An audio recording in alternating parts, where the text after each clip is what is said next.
Coming up on the Branding Deep Dive podcast. I realized, you know what? I am just like a great many people out there. And I think advertising is there for one reason, to get me to buy stuff I don't need. And I thought that as a marketing professional, I thought that forever. And then I started looking at my MacBook Pro that cost me 2 to 3 times more than a comparable Dell PC laptop costs. And I go, Apple didn't make me buy that. They just told me who they are, what they do, and how they do it in such a compelling way. And they demonstrate their quality and their value to me every single day, that I'm happy to pay 2 to 3 times more for what they make than what their closest competitor does. Wow, they aren't lying to me. They aren't trying to hide the fact that a $2,000 laptop is a whole lot more expensive than an $800 laptop. What they're doing is they're telling me, here's why it costs more. And they never talk about cost. They never talk about cost.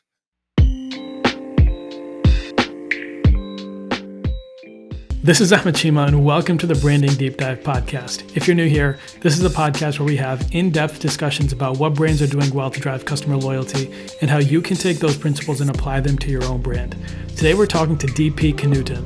DP has worked on some of the biggest brands in the business, including Coca-Cola, McDonald's, Great Wolf Resorts, and many more. He's the author of the book Nonfiction Brand, Discover, Craft, and Communicate the Completely True, Completely You brand you already are, and co-author of the best-selling Rotoma, the ROI of social media top of mind. He also hosts 2 podcasts with the same names, the Nonfiction Brand Podcast and the Rotoma Podcast. In this episode, we dive deep into what branding is, why it's important, how to discover your own nonfiction brand, and much, much more. If you don't know where to start with your brand, or you feel like you have to tell a bunch of fake stories to build your brand, this episode is a must listen. Now, here's DP Knudten.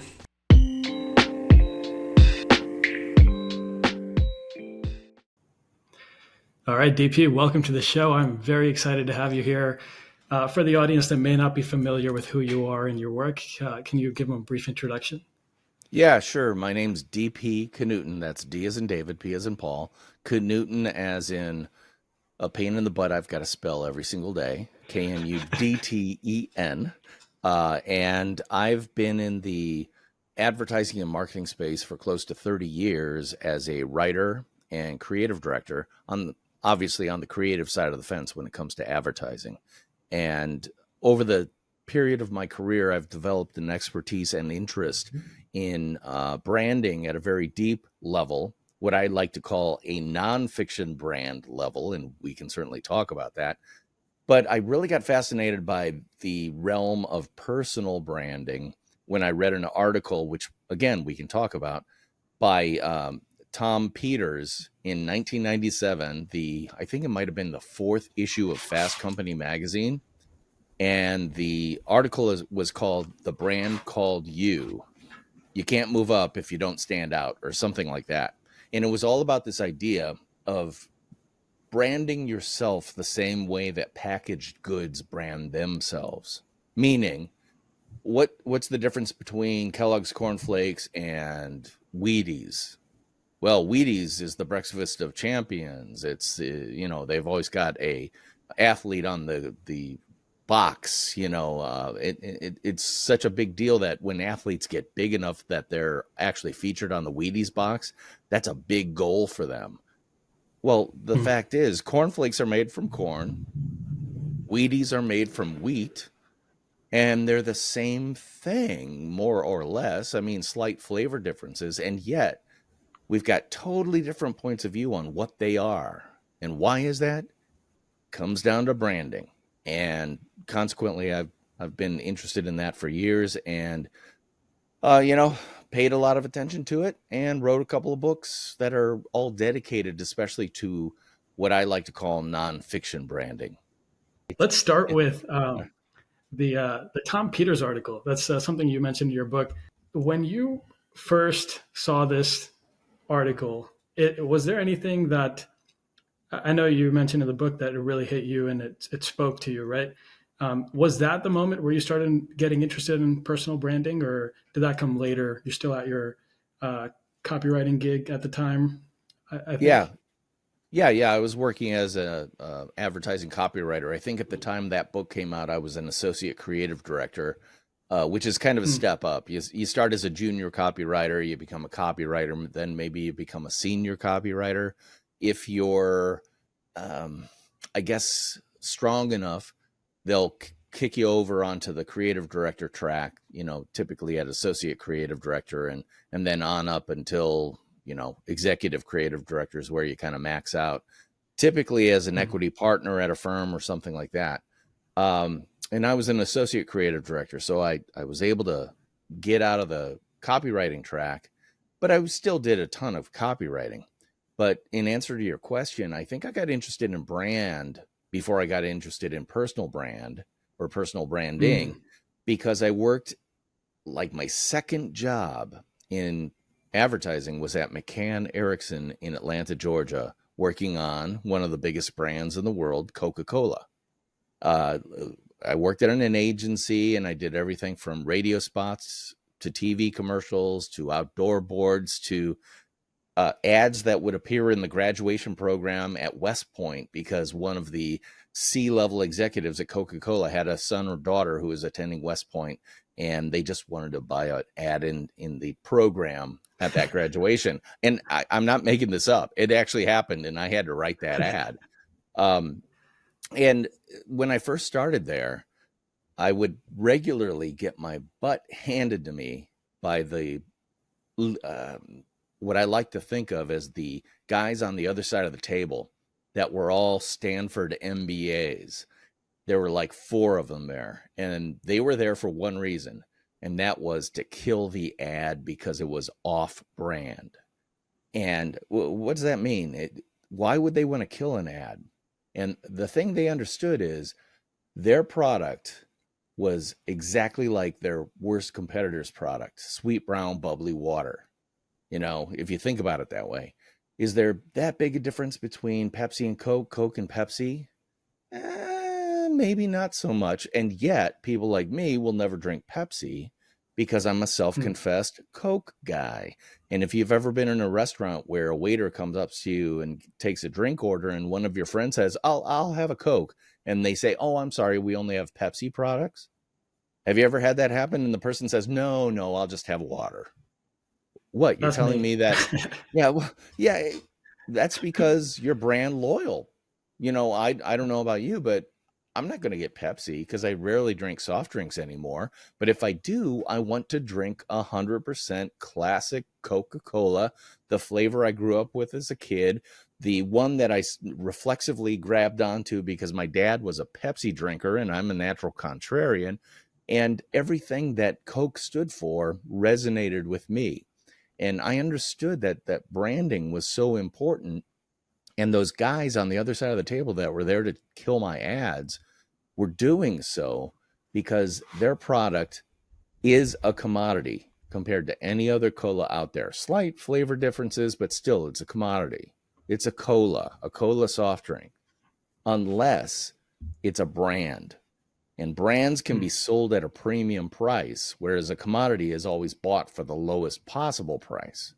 You know, Another example in terms of branding that I think a lot of people get is I'm an Apple guy. Apple computers, Apple Watch, Apple. I can't tell you how many Apple devices I have in my house. And why is that? Is it because I'm tech phobic or something like that? Au contraire, mon frere. I started my computing life with a twin floppy 5.25-inch floppies, the not even the hard floppy drives, but the floppy drives, which is why they're called floppy drives. And I didn't even have a hard drive until I installed one myself into an old IBM XT clone 8088 Intel processor, blah, blah, blah, blah, blah. So I know everything there is to know about having to deal with the guts of a computer, and I don't want to have to do that anymore. I have Hmm. more money than I do patience to deal with config.sys files.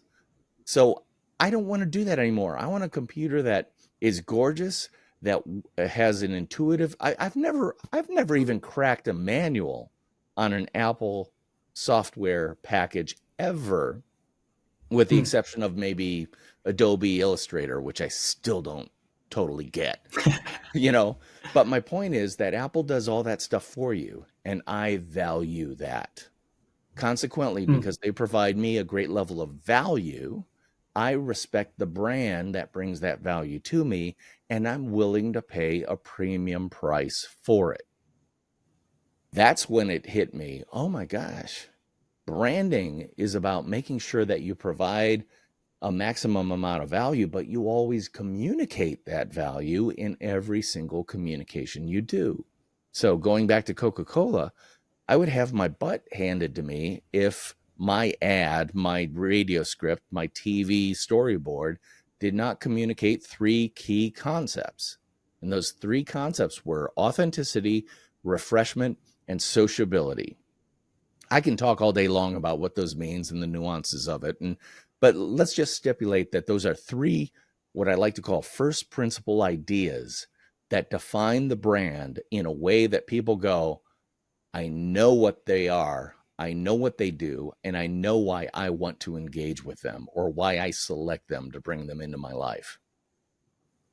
When I understood finally that branding was not about telling everything about every ingredient or anything like that. It's not about everything. It's about a shorthand coded way of talking about who you are, what you do, and how you do it.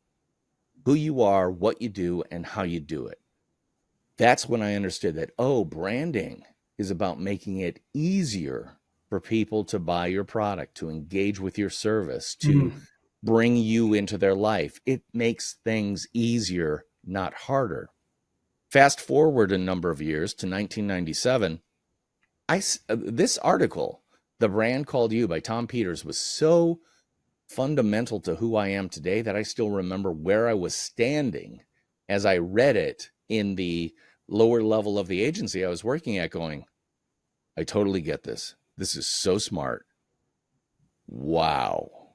And it was about personal branding. So this is 1997. I know a lot of Instagram influencers like to think that they invented personal branding like in the past 5 years. It's been around since 1997. Do the math on that. It's older than most of those Instagram influencers are. But the whole point is that I applaud them for recognizing that creating a personal brand helps them communicate their value to people, who they are, what they do, and how they do it. And that enables people to say, you know what, I like you.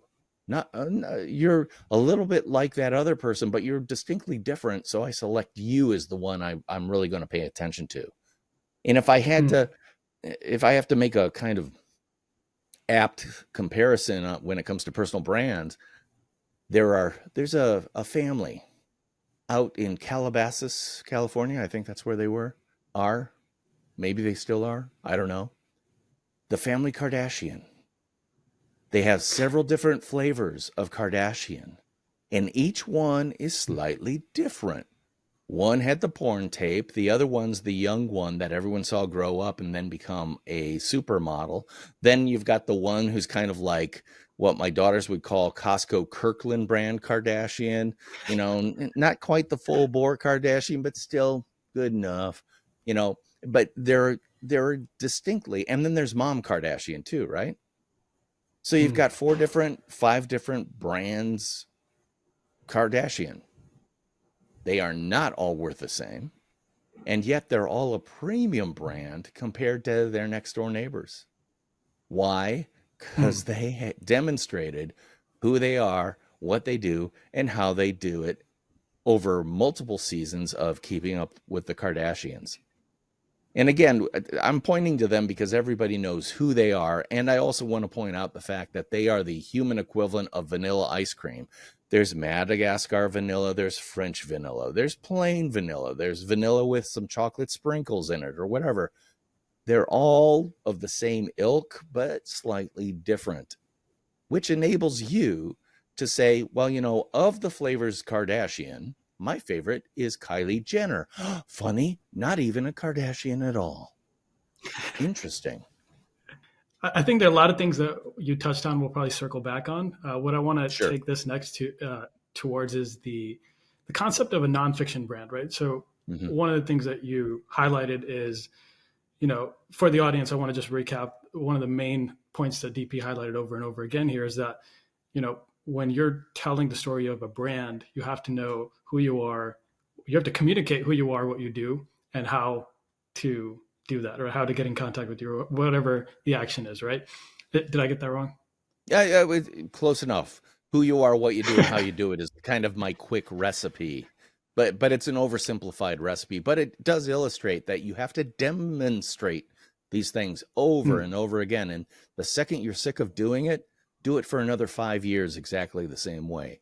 Because Coca-Cola has been around since 1886. And it's still doing the same authenticity, refreshment, sociability. We're the real thing. We beat Pepsi by a year. Pepsi came out in 1887. Doesn't matter. Coca-Cola still dominates the market because they are consistent and true to their brand, even though some people may get tired of it, of saying the same thing. It's like, oh, I got to change. No, brands don't change. And that's the value of a brand. They don't change. They make it easy for people to say, you know what, that's my brand. I'm grabbing that and going with it, instead of sitting in the soda aisle going, let's see, what's the color of my favorite brand? Coca-Cola. I don't even read Coca-Cola. I just look for the red and white little thing, and I get out of that aisle as fast as I can. That's what branding does. It makes it easy for people to select you. That reminds me of Scott Galloway. I'm sure you're familiar with Scott Galloway. I think you quoted him in your book as well.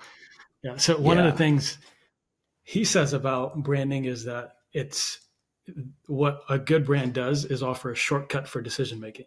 Yeah. Right? Kind of how you're highlighting is that, exactly. I want to know for my company who to pick for, like, out of these like thousands of applications I'm getting, who do I pick? Oh, I'm going to pick the Stanford MBA because I believe that Stanford is going to give them a good education and they'll bring value to my company. Same thing with all these things, right? Like, I want this kind of product. Apple, you kind of dove into it, right?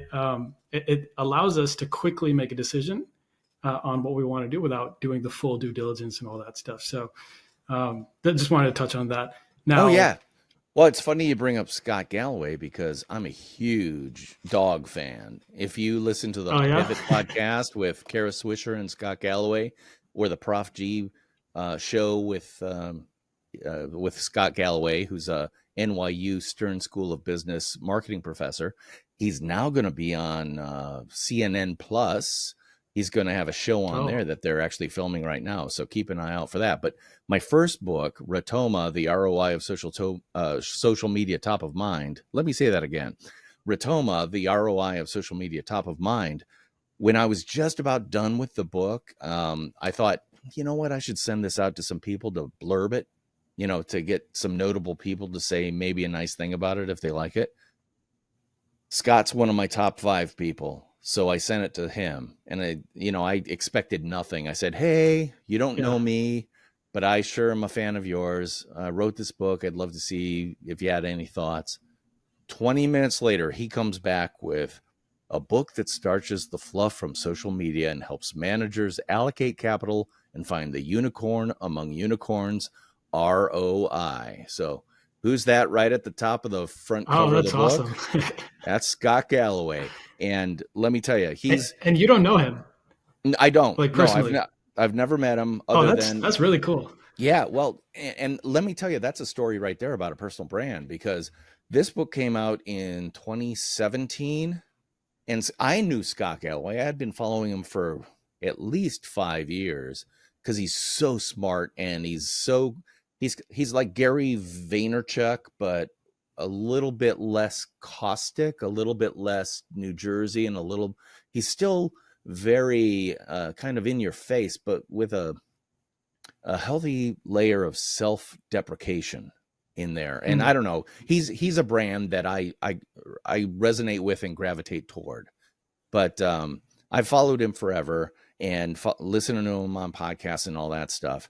And again, I just reached out to him, said, you don't know me.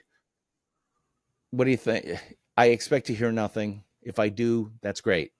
Well, here's the thing. When I sent out that book to be blurbed, I sent it out to 5 people only because it was my first book. 5 people only. 1 C-lister that I thought, oh yeah, they'll do it for sure.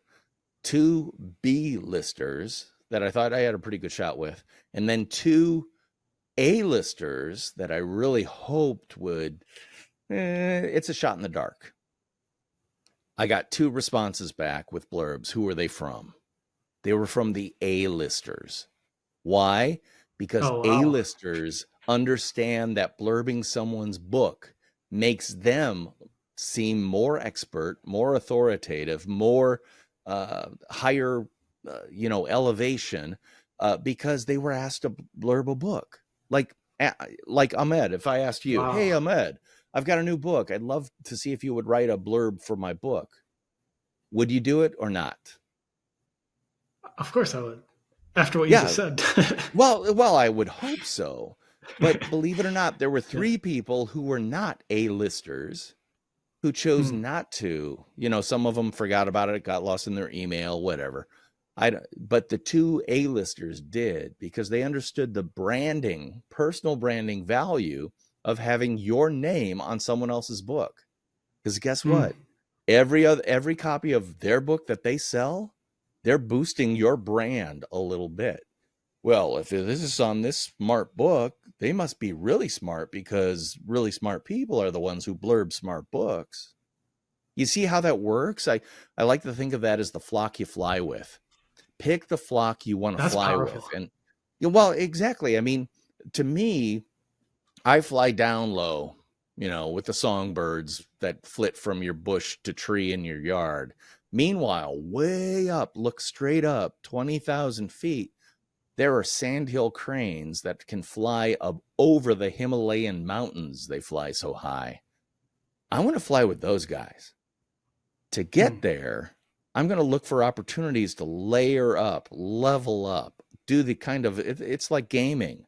You start out, if you're playing Call of Duty, you got a crappy gun, a weapon that doesn't really work. But over time, you get a little bit better, and then you get these attachments, and all of a sudden it's better and all that stuff. And then all of a sudden you're playing much better, not only because you're a little bit more skilled, but because you're actually playing with better people who make you better. You're only as, what's the old truism? Take the 10 people around you, average their incomes, and you'll be at that same income level. It's that idea. People flock together. So branding allows you to say, you know what? I may be down at this elevation right now, but I aspire to be up there. I'm going to do everything by keeping my eyes on the prize. If that's my prize to fly up there, I'm going to actively work toward getting there, even if it's one step at a time, climbing a mountain, so I can then hitch a ride on the back of a sandhill crane as they go over the top of, the Himalayas. It's funny you brought that up. I've had a similar experience with like my podcast guests, and I'm sure like you probably have too, right? Like I some of the people that I thought would be like easy shoo-ins, like I know these people personally. I know that, we've had discussions like this already. We just got to record it. And they give me a hard time. And then like people that you reach out to that you thought, no way this person's going to do it. They're like, yeah, sure, I'll come on the podcast. And this is the same concept there too, right? Like being invited to a podcast, talking about a topic allows them to increase their authority in that space. Well, it also gives them something to tweet out tomorrow. Hey, I had this great conversation with Ahmed on his podcast. Look for it to be coming out in the next 3 weeks. You gave me social media stuff that I can tweet out. And maybe it can be considered a bit of a humble brag to say, had a great podcast conversation, but it's not really. It's just telling friends that I was on this podcast. Look for it. It's coming out in a few weeks. What may feel like braggy to you is actually informative and interesting to others. Like, oh, really? You're on a podcast? Oh, I got to check it out. What's it called? And your authority rises. And that's what everybody, you mentioned the fact that kind of higher level guests that you've been able to get on your podcast, they understand the value of your podcast, even if it's only going to be downloaded the first week it's out by 10 people. That podcast is going to stay up on your hosting site for the next how many years? And that's just a podcast episode. And I don't know about you, I love podcasts. If I find a good one and I hop in at episode 54, I'll go back to episode 25 and listen forward. And if it's really good, I'll go back to episode 1 because I want to learn everything about the podcast host that they kind of spill. They drop little data information about themselves in every single episode. If I really, really love the podcast host, I'll go back to episode 1. That's what I did with Scott Galloway. That's what I've done with Kara Swisher, who is another great podcaster that I love. She's a New York Times columnist. This is if I go back to my pick your flock that you want to fly with. I don't, and this is nothing against my friends in my hometown or where I live, my region, whatever. I don't aspire to be really well known in Madison, Wisconsin. I don't even aspire to be really well known. I aspire to be really well respected all over the place by anyone who's interested in my narrow niche of human endeavor. And to do that, to be on your podcast, that's a level up. That's an unlock. To be on as many podcasts as I can, because I have a new book that I can promote, that's a level up and an unlock for me. But for a whole lot of podcasters, it's really cool for them to be able to say, hey, I'm talking to the author of a brand new book that I've read and I've enjoyed, or I found this interesting thing out, or whatever it is. That's part of our conversation where we have yet to discover what you got out of the book or if you liked it or whatever. But I'm guessing that you accepted my pitch to you to be on your podcast because you said, yeah, this guy seems like he has some value that I could offer my listeners. The value you offer your listeners is part of your brand. Me bringing my personal brand into your podcast is helping my brand as well. So it's this mutual benefit society. It's not, kind of you scratch my back, I'll scratch yours. But it kind of is, because you're helping me out. You're doing me a solid. Hopefully the value I'm bringing to your podcast is doing you a solid, Absolutely. Let's bring it back to the nonfiction brand. This is a really cool concept. And to be honest, I'm going to be completely transparent with you here. I don't mean to offend you. Yeah. When I first read the title nonfiction brand, the associations I have with the word nonfiction, I thought this was going to be a boring book. You know what I mean? I was like, man, am I really going to read this? But I think just first few pages you explained how you came up with this concept. And I think for me, it was like, this really makes sense, right?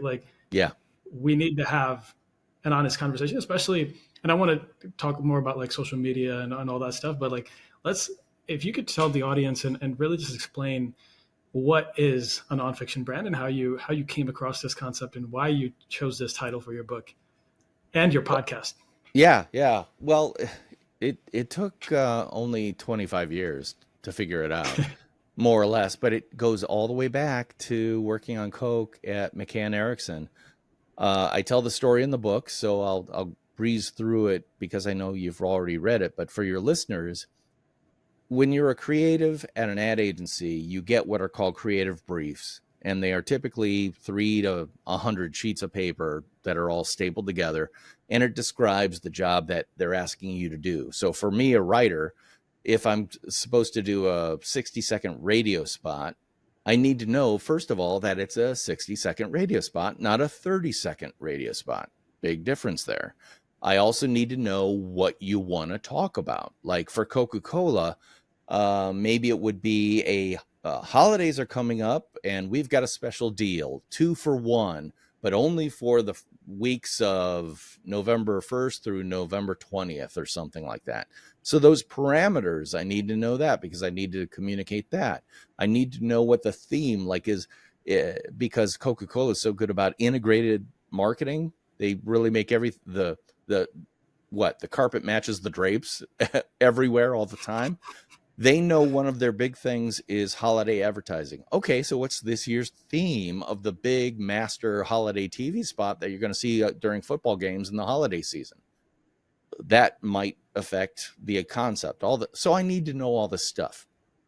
I got this creative brief and I ignore most of it, just like every writer ignores everything except for a section that's called copy points. And those copy points are 2 for 1, November 1st to November 20th. Supplies are limited, blah, blah, blah, blah, whatever the rest of the copy points are. I go to the copy points section for this thing and it says, write some stuff. And I'm like, what does that mean? Write some stuff. Write some stuff is what fiction writers do. So I go tromping into the account director's office and I say, dude, what is this? And then I said something I thought about for the next 20 years. I am not a fiction writer. Now, that's not to say that I couldn't write some bad fiction that you don't want to read. But when it comes to advertising, I'm a nonfiction writer. I'm writing the truth. I'm writing, and I'm not afraid to shine things up a little bit, but you got to start somewhere. So what is the truth? Is it 2 for 1 this week only? What is the truth? And that job went away and I took care of it and all that stuff, but I kept thinking about it. I'm not a fiction writer. I'm not a fiction writer. When it comes to advertising and marketing, I'm not a fiction writer. Then what are you? I'm a nonfiction writer. I'm a nonfiction brander, and I believe in nonfiction brands. What does that mean? Fast forward 20 years of navel gazing, and I realized, you know what? I am just like a great many people out there, and I think advertising is there for one reason, to get me to buy stuff I don't need. And I thought that as a marketing professional, I thought that forever. And then I started looking at my MacBook Pro that cost me 2 to 3 times more than a comparable Dell PC laptop costs. And I go, Apple didn't make me buy that. They just told me who they are, what they do, and how they do it in such a compelling way. And they demonstrate their quality and their value to me every single day, that I'm happy to pay 2 to 3 times more for what they make than what their closest competitor does. Wow, they aren't lying to me. They aren't trying to hide the fact that a $2,000 laptop is a whole lot more expensive than an $800 laptop. What they're doing is they're telling me, here's why it costs more. And they never talk about cost. They never talk about cost. They rarely discount. In fact, they don't discount. If you go to Best Buy and they have $100 off a MacBook, that's because Best Buy has a bunch of MacBooks in the back room and they're trying to get rid of them by, before the new ones come out. Premium, and this is true, premium products never discount. They'll add value, like maybe you'll get a free wireless mouse with it for the same price, but they will never discount. Why? Because once you start discounting, it's a losing battle until you get all the way to the bottom where Walmart lives. And that's not a place you want to be. Because if you're a premium brand, people purchase you for a premium. So it all goes back to that. So I started thinking about this whole nonfiction brand thing, going, Apple is a nonfiction brand.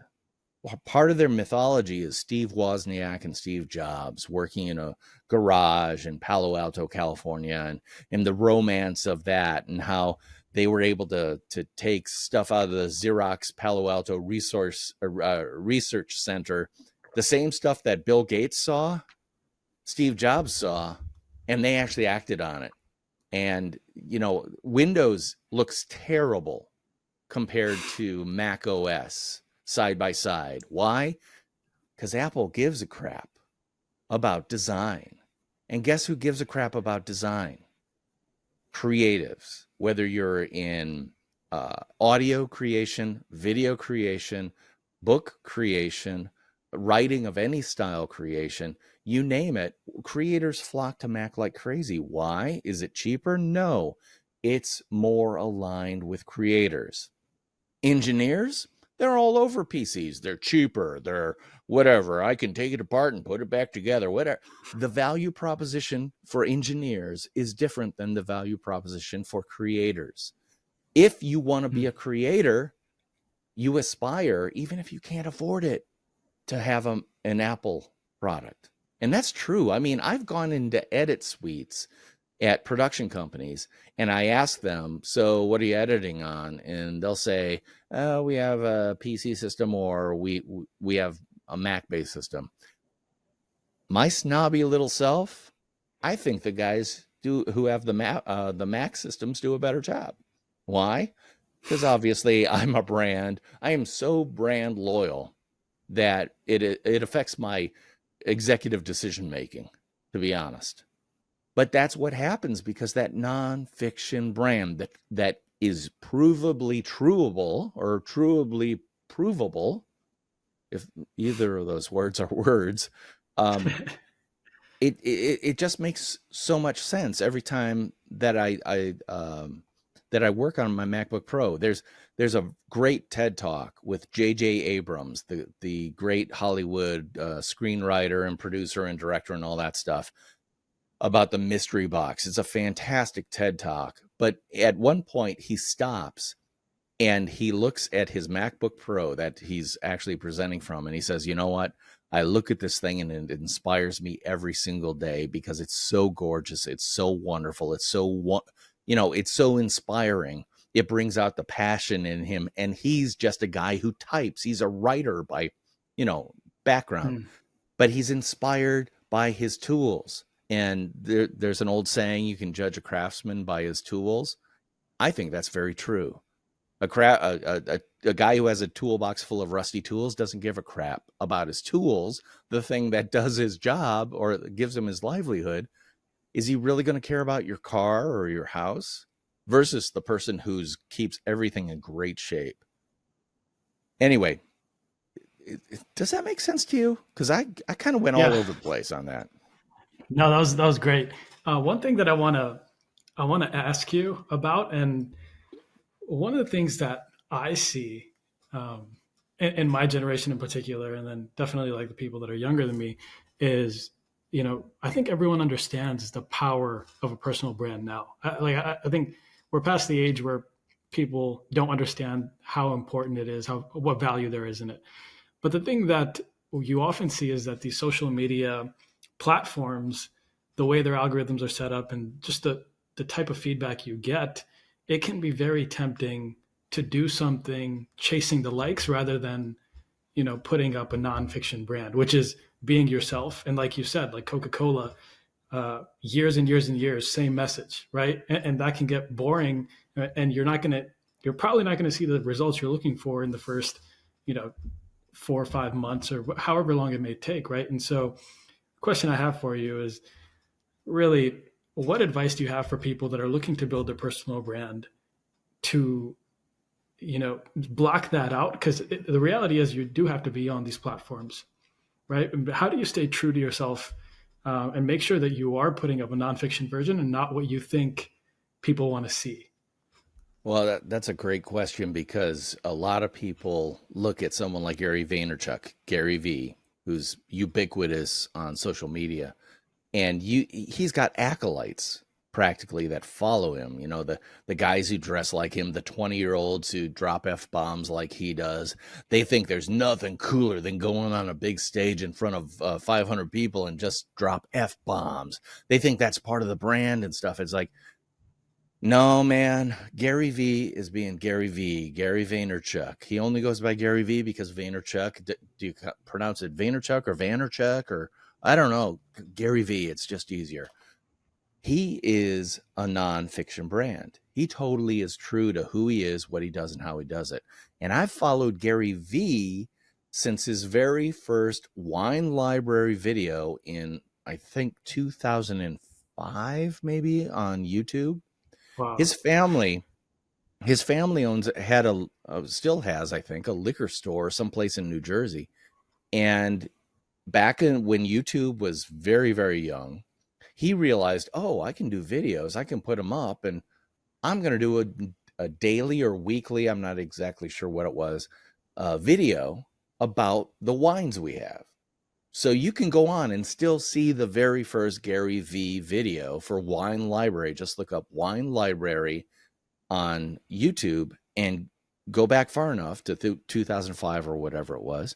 And you can see him with a crappy camera, with crappy lighting, with crappy everything. I mean, in the book, I joke that he looks like it's a proof of life hostage video because he was taken hostage by the Bordeaux Liberation Front. It looks like like a really bad video. And then you watch it, and he's talking about this wine and what's special about it and all that stuff. And you start going, oh, this is interesting. The production values are garbage, but the content value is actually pretty good. Wow. I'm going to have to check that out. And then you watch another one, and then you watch another one, and then you watch another one. And by the end of half an hour, you think that Gary Vaynerchuk is one of the world's greatest wine experts, and that if there's ever a chance for you to order from his family wine library store, yeah, I'll do it because I got so much value out of it. Again, brands provide value. Gary Vaynerchuk did that then, and then kept growing it and kept being true to who he is, what he does, and how he does it, and gets bigger and bigger and bigger and bigger. So he's this mammoth personal brand now, commanding big dollars for big stages, corporate and otherwise, at conferences and stuff like that. He has his own company, VaynerMedia, which is a huge advertising new media company that's got their fingers in everything. And it started by him being exactly who he is, down to the kind of DNA level.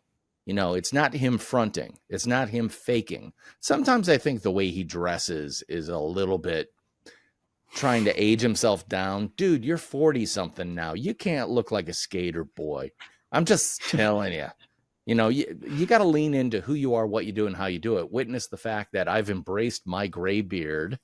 But I will point out, I'm wearing a black shirt with black framed glasses. These glasses, I finally found a pair that I like, that fit my face well. I've got 10 pairs of these that as I age and my prescription changes, I'll be able to wear this exact frame set until I die, because I'm making it part of my brand packaging. So that, Ahmed, you and I have never met. If you happen to be at a conference that I'm at, I walking down a hallway with 500 people in it. If you see a guy who's 6'3" with a white, gray salt and pepper beard, these black framed glasses, and a black shirt on, the likelihood of you recognizing me is way better than if I got a different haircut and I'm wearing different colored clothes and all that stuff. I am wearing the equivalent of a Wheaties box. And keep in mind that a Wheaties box is orange, so that you can find it in a crowded cereal aisle without even reading it. I'm doing the same thing. Another personal brand guy that I really like is Baer. If you don't know Baer, he's someone you should talk to and get him on your podcast, because he's super interested. And he does a thing where he always wears outrageously plaid suits. And when I say outrageously, I mean outrageously colored. So they aren't quite clown costumes, but they're getting a little bit costumey feeling, but they are actually bespoke suits. And I asked him about why he wore those. And he said, well, it started out as I had a plaid suit, and then I got another one. And then people started asking me about, can you make sure to wear that plaid suit the next time you come speak? And he now has a website where he directs event directors and event bookers to go to, I can't remember exactly what the URL is, but it's like dressj.com. And you get to hire him for your conference where he'll speak, and you get to choose the suit that you want him to wear, which becomes a talk trigger for what Jay is, who Jay is, what he does, and how he does it. And you'll notice I use the word talk trigger, or the phrase talk trigger. That's the name of his book that's out right now called Talk Triggers. Highly recommended. Jay Baer, spelled Baer. He's definitely someone who your listeners and yourself should pay attention to if you don't already, because he's super smart. And he's a personal brand that is absolutely true to who he is. You know, you could say, well, that suit wearing, garish, not garish, but outrageously colored plaid suits, that seems a little much. Yeah, it is.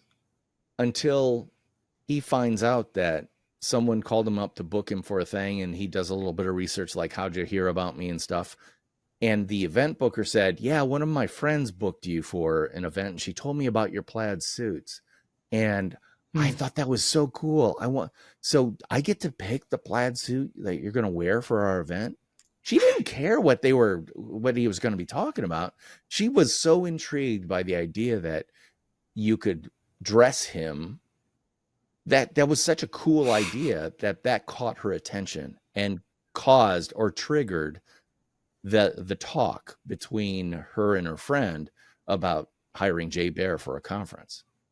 That's the power of packaging. And keep in mind, going all the way back to that Tom Peters article, which you can still go to fastcompany.com, search The Brand Called You. You can still read that article. It's still up, and it's still worth reading. He talks about personal branding, not as some type of personal development exercise, but as a self-packaging exercise, where you package yourself like a packaged good, and then you communicate yourself like a packaged goods marketer would. Remember when I said, Wheaties doesn't talk about all the different ingredients of the cereal. They talk about it's the breakfast of champions, and they demonstrate that by the fact that they constantly have Olympic gold medal winners on the box and all that stuff. They are literally telling you that this is a higher performing cereal for those people who want to perform at a higher level. The same way Nike said, we're a shoe company for people who just get off their butt and get off the couch and go out and run. They just do it. Nike could not say that they would be a fictional brand, except Nike, if you go all the way back in its history, it was started by the running coach of the University of Oregon, who, back in it would probably be the 70s. And the first shoe that they created that was really, really successful had a very distinct sole pattern. It was the pattern of a waffle iron, because the coach of the running team at the University of Oregon actually took the sole off a shoe, put it in a waffle iron, melted it, and then cemented it back on the bottom of a shoe. Their first shoe, literally their DNA is running shoes for runners.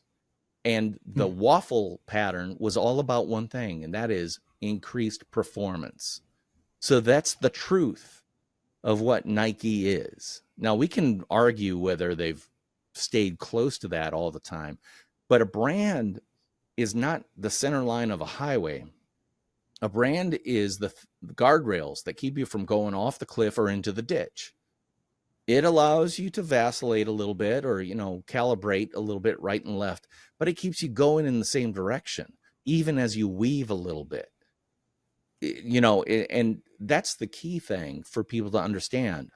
This is not about, does that mean I can never have a different hair color? No, you can have a different hair color as long as it's aligned with who you are, what you do, and how you do it. Do you know the actress Zooey Deschanel, who was on the New Girl? She's known for her bangs. Yeah, she always had on the TV show, The New Girl, she had bangs. A couple years ago, the internet went crazy because She was at a red carpet event with a different hairstyle and no one recognized her. Literally, no one recognized her. That's crazy. She's an actress, so she should be able to change her look and all that stuff.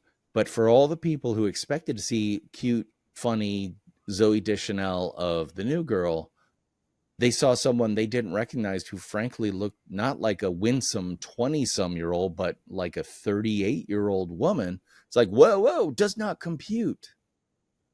Actors, there's a difference between actors and personalities. I would venture to say Anthony Hopkins is an actor. Tom Cruise is a personality. Tom Cruise is always Tom Cruise, is always Tom Cruise. Anthony Hopkins, you see him in a film, he's half the time you don't recognize him, and he's so lost in his character that I don't see him as Anthony Hopkins. He's an actor. Tom Cruise is a personality or a celebrity. And that's a big difference, and it kind of relates to nonfiction branding too. Nonfiction brands are like actors, not personalities. You got to get down to the what I like to think of as the first level principles of who you are, what you do, and how you do it. And again, because I learned that thing with Coke about authenticity, refreshment, and sociability, I coined a term for that. I call it the key three.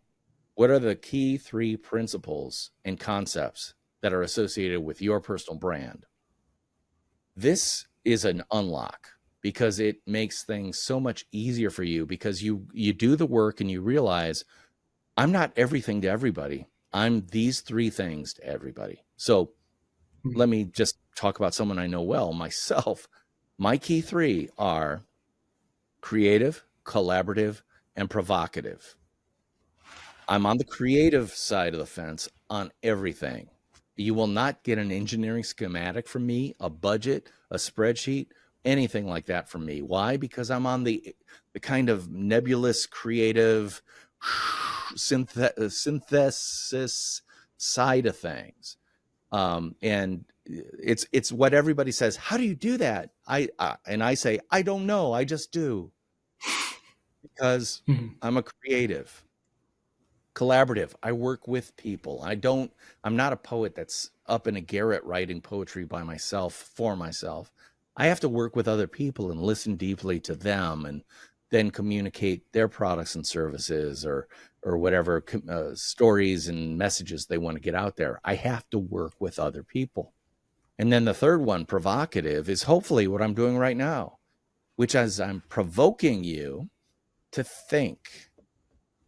And I like to do it in a way that's still kind and with a sense of humor. It's not about making someone feel bad, but the same way that I kind of picked on the Kardashians earlier in the podcast, that's the way I roll, which is I'm punching up to the Kardashians, man. They make more money in a minute than I do my entire life, so they can laugh all the way to the bank. But I can pick on them or use them to illustrate my concepts, because I am deliberately trying to provoke you, the listener, you, Ahmed, the host of the podcast, to go, what do you mean by that? Because the second I get someone to say, what do you mean by that? Even if there's a little bit of heat in it, I've provoked them to start thinking and start engaging. And now we can get serious about stuff. And this is interesting because being provocative is not everybody's cup of tea. But it's absolutely true to who I am, what I do, and how I do it. So if you don't like tea served hot, don't come to me, dude. It's a waste of your time and my patience. Don't do it. But if you're intrigued by that, the same way that I'm totally intrigued by Scott Galloway, I go out of my way to find out what he's doing. I'm going to get CNN Plus when it comes out because Scott Galloway's on that channel. Guess what? Scott Galloway's personal brand is bringing value to CNN. They've already got a subscriber, and I can't even subscribe yet. That's how valuable his brand is to CNN. And again, he's not for everybody. But for people like me, he's getting me to open my wallet to pay for the value he brings. So Brands are not all things to everybody. They are 100% true to who they are, what they do, and how they do it. And they communicate that until long past after they're bored of it. You know what's crazy, DP? What? So actually, let me take a step back before we get into what's crazy. Just want to point out to the audience, for the people that are watching on video, DP actually has a picture of himself on his book, and it has the same glasses and the black shirt on there too. So practicing what he preaches. And then also, I think Scott Galloway is also another example of the glasses thing. You know, Yeah. his whole he always has those. Even his new company, or Section 4, it's Yeah. everywhere, right? That's like their logo. Yeah. Well, and glasses are code for smart person, smart stuff. And it's also a really smart thing for someone who wears glasses to lean into. Meaning, I'm not wearing contacts to try to look younger and stuff. No, I'm embracing my age, my hopefully, I hope you think, wisdom. Why? Because, bear with me as I take you on another trip, this time to Dagobah. I am in my Yoda years of my career. You know, back when I was young, I was swinging a lightsaber with the best of the Jedi. But after you climb the ladder of years and dollars and positions and stuff like that, you get to the point where you know more than you have energy or drive or passion, or I've already been there, done that. I don't want to do it again, but I don't mind helping other people do it and do it better. So when I say my Yoda years, hopefully you're tracking with me because I'm a big Star Wars fan. Luke Skywalker, when he wanted to learn how to become a Jedi, he goes where? To Yoda's home planet of Dagobah to hang out with a little green guy in the swamp, learning how to be a powerful Jedi. When you get to your Yoda years, it pays to be respected as a Yoda for whatever you do. How do you get that respect? You've earned it by showing people and demonstrating that you've been this master Jedi for years and years and years, until you get, just like Gary Vaynerchuk, you get surrounded by young 20-year-old guys who are like, how can I be exactly like you? And he would say, you don't ever get to be exactly like me. You have to be exactly like you. And that's my point, which is you have to know exactly who you are, what you do, and how you do it at a first principle level. Now, when I say first principle level, what do I mean? Okay, so Ahmed, we've just met, but you've already told me you've got a job. It's not necessarily the career track you want to be in forever. I don't want to get you fired or anything like that or in trouble, but I will say, Ahmed, there's things about you that you know that nobody else does. Like, an example, when you'll notice my key 3 words, the first one was creative. Why wasn't it writer? Why wasn't writing the first word? Because writing is a tool for my creativity. I can also be an editor.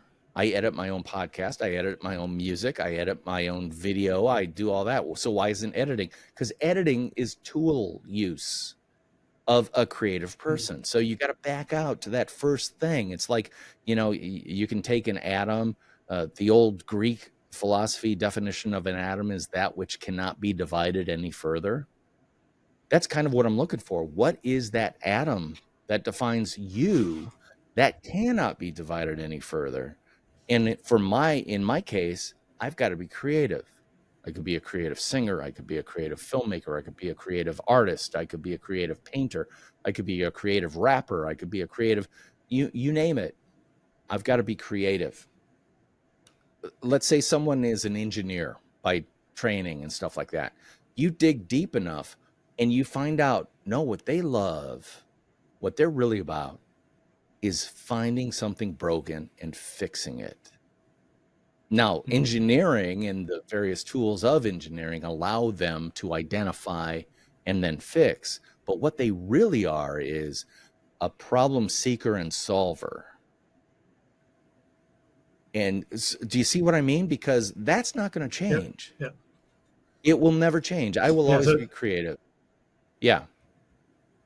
It's about getting So down to the core essence. yeah. So what's the essence of Ahmed right now? I mean, if you think about it, I would also say creative. yeah, okay. Well, witness the fact that you're doing a podcast, right?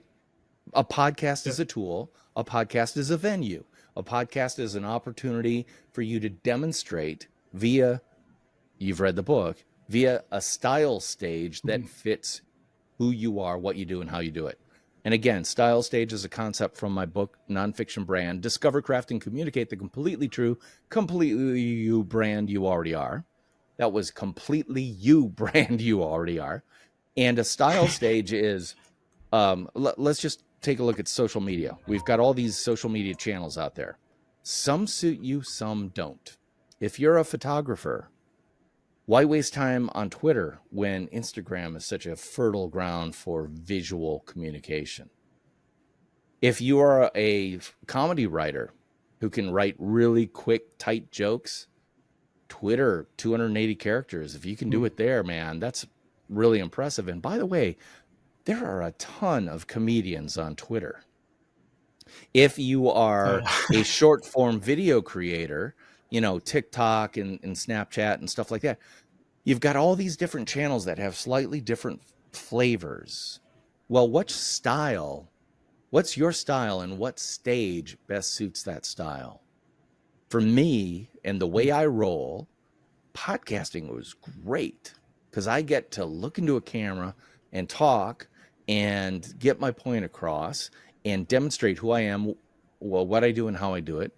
The people I want to hang with, just like Ahmed, the people I want to level up with, I get to invite them on. There's a stage that best suits your style. So instead of saying, hey, DP, should I be doing this social channel, this one, this one, this one? It's like, I don't know. What one suits your style best? I hate Facebook.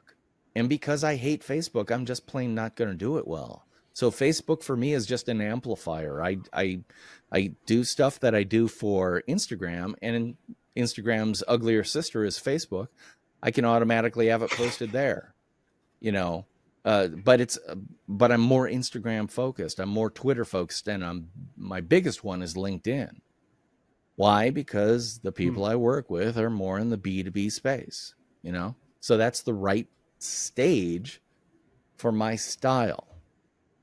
But again, you can read all about that in Nonfiction Brand. Yeah. What's crazy is I don't want to give your whole book away on the podcast, but I did have one story I wanted to go through, and that was the Baer story.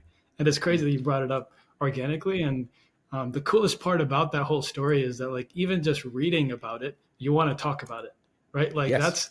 that's his whole brand, right? Talk triggers and everything. And it's just when I read that you could pick his outfit, I was like, man, this is so genius, right? So, it's so genius. This is just crazy that you brought it up on your own. And it is one of those things that you want to talk about. The other thing is I wanted to talk about, this is more personal for me, and I know a lot of our audience is probably in a similar boat. One of the things you mentioned in your book is about going to networking events, right? Yeah. And I think people that label ourselves as creative, a lot of times we have this hesitation, and it's a little tough to get outside of our comfort zones and put ourselves out there. And I'm generalizing here. Of course, it's not the same for everyone, but I can speak for myself that going to these networking events, going to stuff like this, I would rather sit home and just work on other things that I'm going to create something else, write something. Yep. And so I wanted to just get some best practices for myself and for the audience. When you go to these networking events, how do you for people that have not yet, they're not comfortable with that? What advice do you have for them, and how can they effectively communicate who they are, what they do? And I always forget the last one, but if you guys have heard it enough on the podcast. That's fine. Well, number one, you've done the first big step, which is recognize the problem, because I share it. I am a high functioning introvert. The fact that I can turn it on kind of 150 watts to have a conversation with you means that the second we go off, I'm going to collapse in a puddle on the floor. because I will have left it all on the stage, if you will. I'm the same way. Yeah, but I will tell you this, as an older guy, you don't serve yourself well by not getting yourself out there, because opportunity does not exist within your house. It exists outside of your house. Now, you're kind of getting outside of your house by doing your podcast and stuff like that. That's a great vector for that. But nothing is as important as face to face. Now, of course, we're in the time of COVID, so that's a little bit difficult now. But face to face is the absolute fastest, easiest way to demonstrate who you are, what you do, and how you do it in a meaningful, memorable way.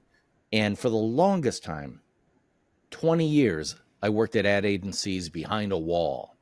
And the only people who knew if I was any good or not or whatever were the people I worked with directly or served directly, the clients that I dealt with face to face.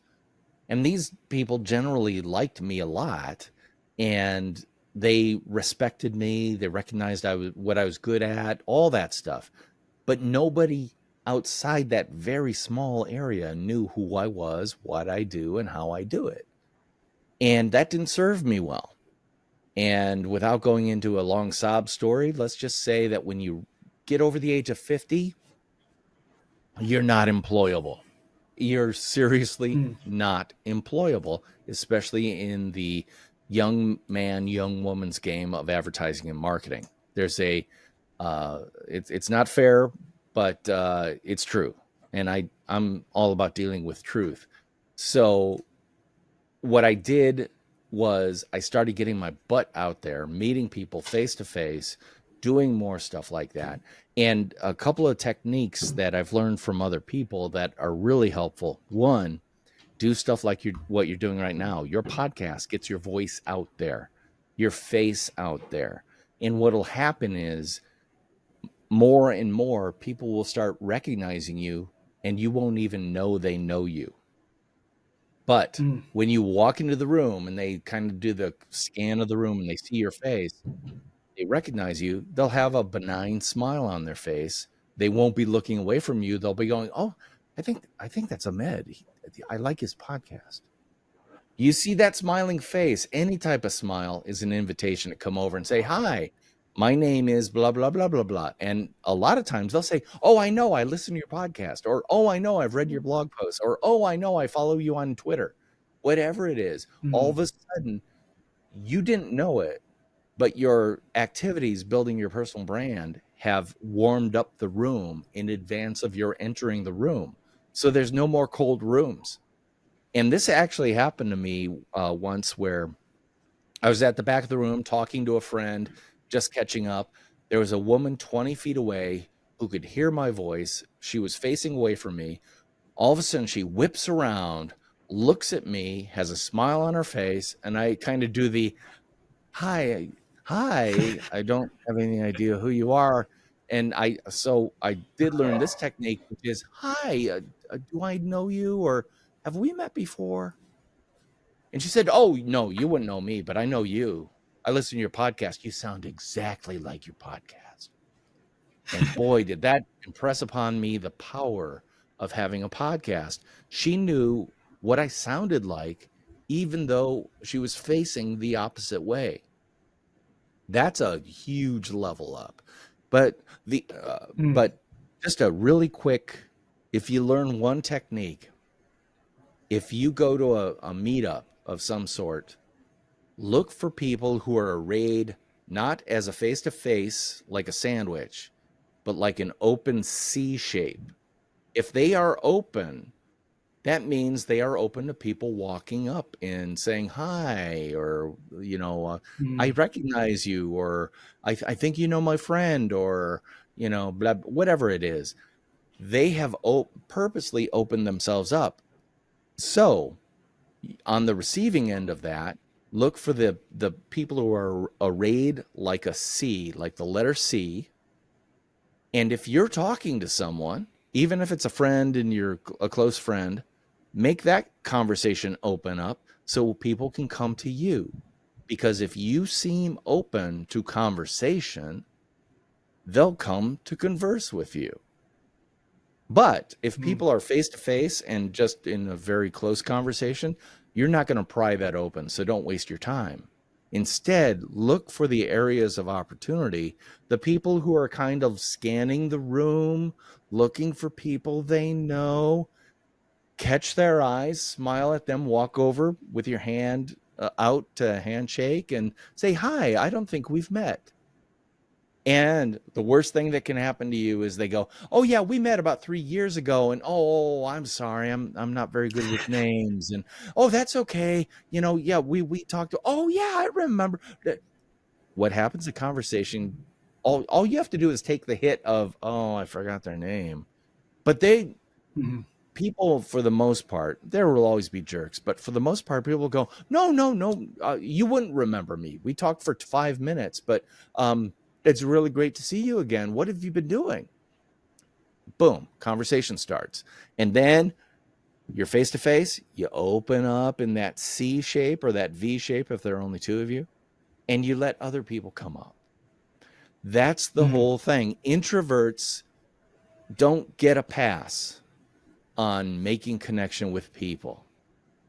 Now, the key thing is to go to events that you are truly interested in, have some interest in. The worst ones are kind of the business to business mixers or something. I like to go to ones with a speaker, a speaker that about a specific topic, because one, you sit there, you watch the speaker, and then afterwards you find people and then you talk about what you both just saw. Like, what was your favorite part? Or, "My favorite part was when they talked about blah, blah, blah, blah, blah." And then you have a conversation and you build friendships. And, um, there's a thought leader, Bob Berg, who everybody on social media loves to quote. 3 words: people do business and have relationships with people they know, like, and trust. First, they have to know you, find out why they like you, and then they'll trust you. That's his big 3 steps that when I heard that, I'm like, this is what good copywriters do. They take difficult concepts and distill them down to 3 words: know, like, and trust. Good for you, Bob Berg. That's really practical advice. And I think for introverts, like, that's something you can take an action on immediately. And I think it's a good transition to talk about your book a little bit. I know we didn't get through. There's so many I wanted to talk about, but maybe we can do a follow up session another time and go through some of the specifics. For the audience that's not familiar, I think this conversation is a really good. It's a lot like the book, right? Like, where DP explains concepts and then he makes sure he's teaching you and repetitively explaining things and giving examples, and then also making sure that you're getting the point. And these points are actionable points you can actually go ahead and actually put into practice immediately. So if you like this conversation, you will love the book. Make sure you check it out. There's a lot of real practical frameworks that you can apply immediately.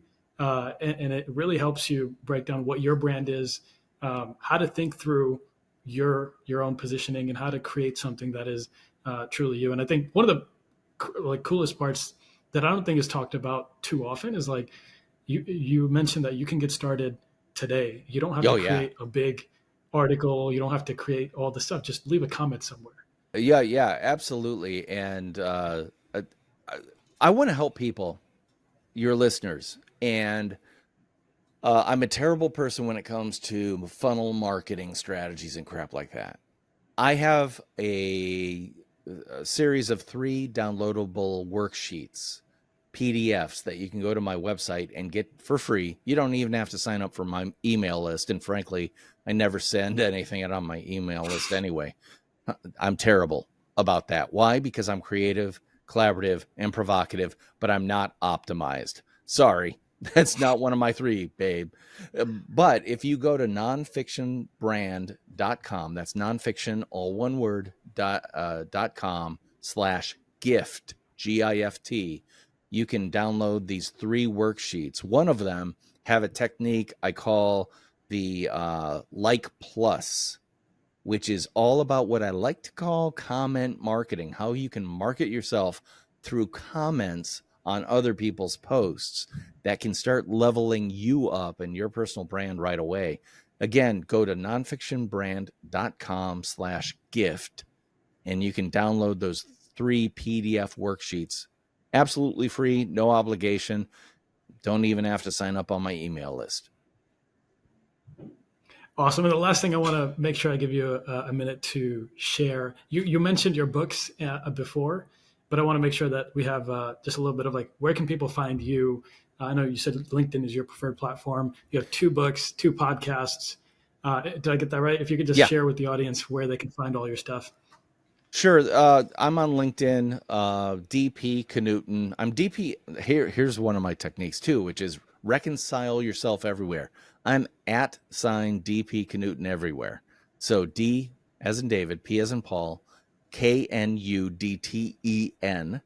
And I'm the only one on LinkedIn. So and that's also one of the reasons my picture is on the cover of my book. You know what I look like too. But check me out on LinkedIn. I've got a podcast that comes out every single Monday. It's called Nonfiction Brand. Just look up Nonfiction Brand and you'll see my picture again because it's the cover of the book. You know, there's a reason I'm so consistent, you know? It's because I'm building a personal brand. I'm not changing things up. I'm staying brutally consistent. But you can find Nonfiction Brand podcast anywhere you get podcasts for free. The book is available, Nonfiction Brand, Discover, Craft, and Communicate the Completely True, Completely You brand you already are. That's available at the House of Bezos, Amazon.com, as is my first book that I co-wrote with my colleague Spencer X. Smith called Rotoma, the ROI of Social Media Top of Mind. And that's the book that Scott Galloway blurbed right up at the top. And both of those are available at Amazon.com. So definitely check them out. And I'd love to hear from you. So reach out to me via LinkedIn and listen to the podcast and grab the book at Amazon.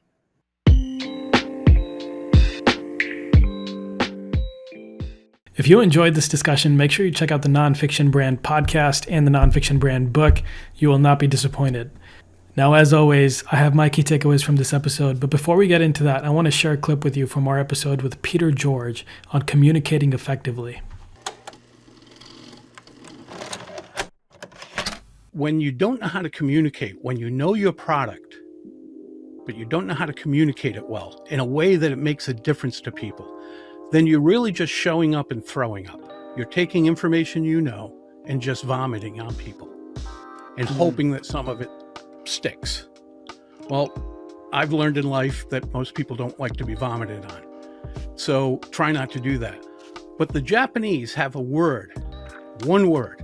When you know the words that you want to say and you have the guts to get up in front of people, the Japanese have a word for that. Do you know what it is? No. Karaoke. Oh. Think about it. You got the guts to get up in front of the crowd and you know the words you want to sing. That's karaoke. How many of us do that well? Unless your audience has had 3 beers and a shot, you're not that good. And it's the same thing when we're speaking. Just to have the guts to get up in front, which is not a big deal after a while, and then to know what you want to say, that's all you need? Nope. You have to be able to sing it. You have to be able to get, anybody can be a singer. It takes a great deal of work to become a rock star.